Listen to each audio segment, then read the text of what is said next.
Lockdown से पहले गीता के घर का नज़ारा कुछ ऐसा था कि रोहन ऑफिस जाता था और शिवन स्कूल। जिनके घर से जाने के बाद गीता काम खत्म करके बाकी समय आराम करती थी। लेकिन लॉकडाउन के बाद ऑफिस और स्कूल घर में ही खुल गए और इससे गीता का हाल वो तो आपको देखने में ही मजा आएगा। शिवेन, ओ शिवेन, महाराज उठने के लिए क्या 21 तोपों की सलामी लेंगे? अरे बिस्तर से बाहर निकल, ऑनलाइन क्लास स्टार्ट होने वाली है। अरे तुम भी हद करती हो। स्पीकर की तरह चिल्लाने की क्या जरूरत है? दिख नहीं रहा मेरी कॉन्फ्रेंस चल रही है। अब कैमरा और स्पीकर ऑन कर रहा हूं, मुझे कोई शोर नहीं चाहिए। इस पर जैसे ही रोहन लैपटॉप का कैमरा और स्पीकर ऑन करता है, तभी कुकर की सीटी बजती है। करा लो अब इसे चुप। लॉकडाउन नहीं हुआ, मेरी मौत का फरमान जारी हो गया। दोनों बाप बेटे ने नाक में दम किया हुआ है। ऐसा बोलकर गीता वहां से शिविन के कमरे में पहुंच जाती है, जहां शिविन अभी भी सो रहा होता है।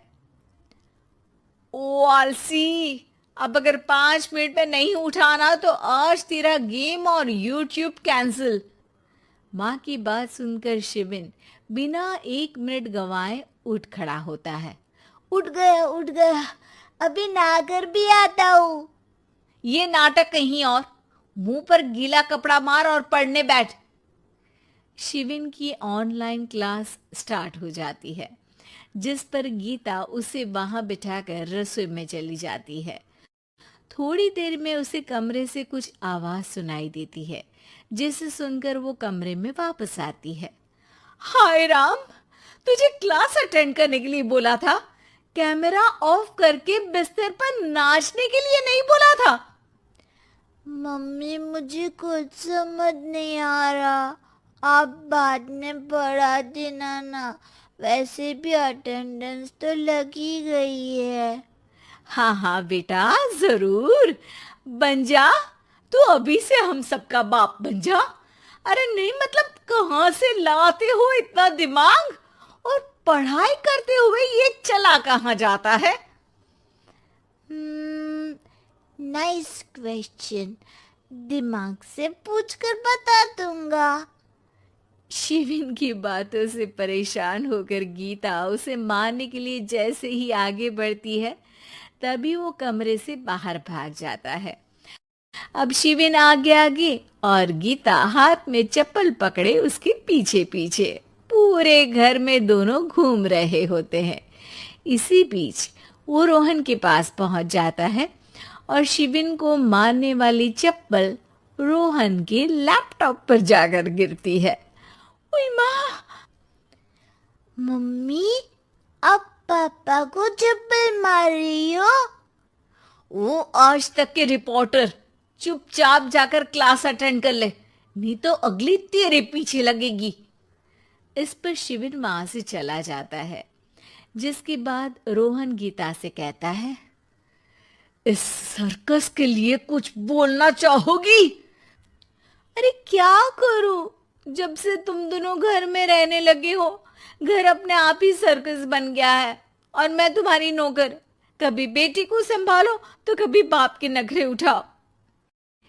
इन्हीं सब उथल पुथल में दिन बीतते रहते हैं, जिसमें हर रोज घर के अंदर कुछ नया सियप्पा खड़ा मिलता है, जो ज्यादातर शिविन और रोहन की ऑनलाइन स्कूल और ऑफिस से रिलेटेड ही होता है। एक सुबह, शिविन चल उठ, आज की क्लास जल्दी है। कैमरा ऑफ करके आप अटेंड कर लो। अरे ऐसे छितर पड़ेंगे, दादी नानी सब एक साथ याद आ जाएंगी। गीता की लाख मशक्कतों के बाद क्लास तो खत्म हो जाती है, लेकिन उसके बाद शिविन फोन इस्तेमाल करते हुए इंस्टाग्राम रील बनाने लगता है। रसोड़े में कौन था?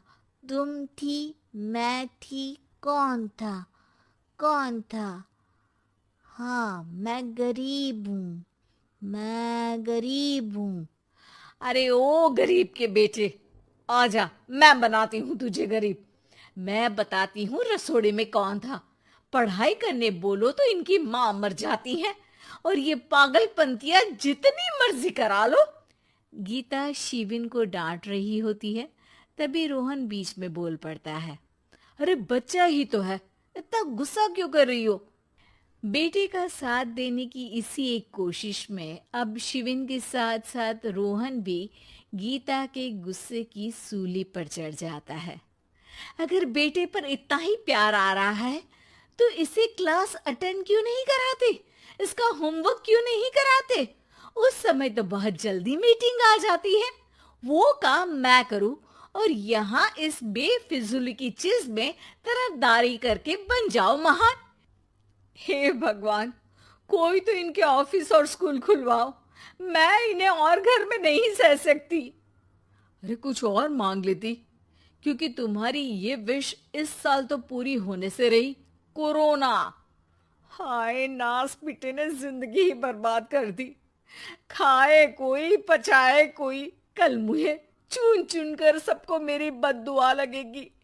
उन्होंने दुनिया का और इन बाप बेटे दोनों ने मेरा जीना मुश्किल कर दिया।